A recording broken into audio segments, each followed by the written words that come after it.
বিশ্ব জাকের মঞ্জিলের মহামহিম প্রতিষ্ঠাতা বিশ্ব অলি হজরত শাহ সুফি খাজা বাবা ফরিদপুরি কুদ্দুসে সেরুল আজিজ সাহেবের মহাপবিত্র বিশ্ব ওরস শরীফ শুরু হয়েছে।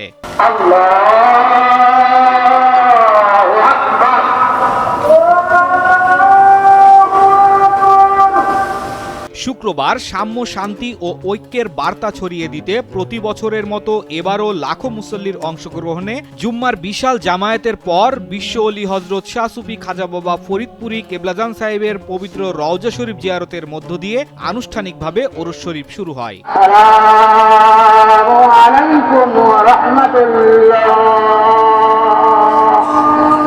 ফরিদপুর জেলার সদরপুর উপজেলার আটরশি গ্রামে অবস্থিত বিশ্ব জাকের মঞ্জিলে 4 দিনব্যাপী এই ওরস শরীফ 10, 11, 12 ও 13 জানুয়ারি অনুষ্ঠিত হবে। ওরস শরীফ উদযাপনের লক্ষ্যে ইতিমধ্যেই লক্ষ লক্ষ ভক্তবৃন্দ সমবেত হয়েছেন। মঙ্গলবার 13 জানুয়ারি আখিরি মোনাজাতের মধ্য দিয়ে শেষ হবে বিশ্ব ওরস শরীফ।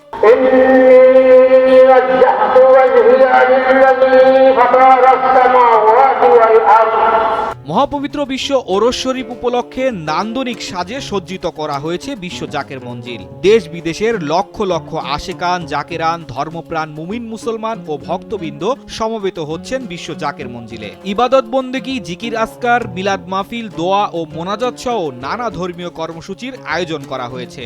প্রতিদিন রাত 3টায় রহমতের সময় থেকে শুরু করে এশার নামাজের পর দয়াল নবীকে 500 বার দুরূদ শরীফ নজরানা দিয়ে কার্যক্রম শেষ হয় বিশ্ব জাকের মঞ্জিলের। দিনব্যাপী নামাজের পাশাপাশি চলতে থাকে ধর্মীয় আলোচনা ও বিশেষ মোনাজাত।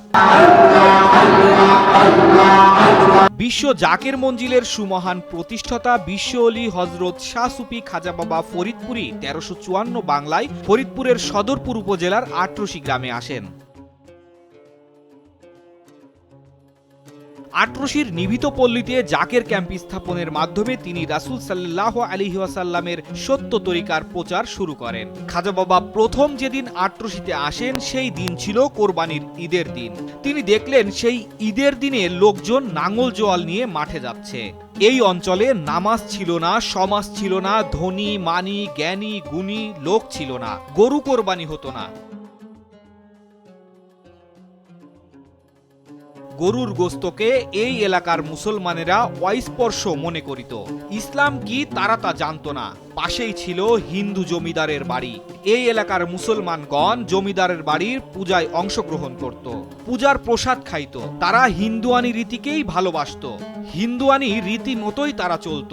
ইসলামী আদর্শ মূল্যবোধ তাদের কাছে অপরিচিত ছিল। আটরশির মতো এত নিকৃষ্ট গ্রাম বাংলাদেশে আর দ্বিতীয়টি ছিল না।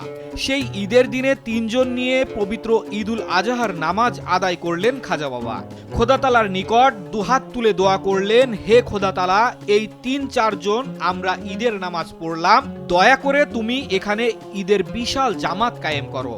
মহান আল্লাহ তাআলার দয়ায় আজ এখানে বিশাল ঈদের জামাত অনুষ্ঠিত হয়। লক্ষ লক্ষ মানুষ একসাথে নামাজ আদায় করে। এই ফরিদপুর জেলার গেরদা ইউনিয়নে জন্মগ্রহণ করেছিলেন হজরত ফরিদপুরি কেবলাজান সাহেবের দাদা পীর হজরত সৈয়দ ওয়াজেদ আলী রহমতুল্লাহ আলাইহি।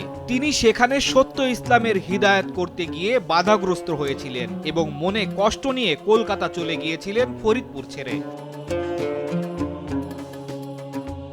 তবে কলকাতা যাবার প্রাক্কালে তিনি ভবিষ্যৎবাণী করে গিয়েছিলেন, এখানে আমার গোলামের গোলাম আসবে যার সামনে কোনো অপশক্তিই টিকবে না। সেই মহান বুজুর্গের গোলাম হজরত এনায়েতপুরি কুদ্দুসে সেরুল আজিজ সাহেব এবং ওনার গোলাম খাজা বাবা ফরিদপুরি কুদ্দুসে সেরুল আজিজ সাহেব, যিনি শ্রীয় দাদা পীরের ভবিষ্যৎবাণী অক্ষরে অক্ষরে সত্য প্রমাণিত করেছেন এবং হেদায়েতের বাণী প্রচারে, ইসলামের সত্য প্রচারে প্রতিষ্ঠা করেছেন বিশাল পুণ্যভূমি বিশ্ব জাকের মঞ্জিল।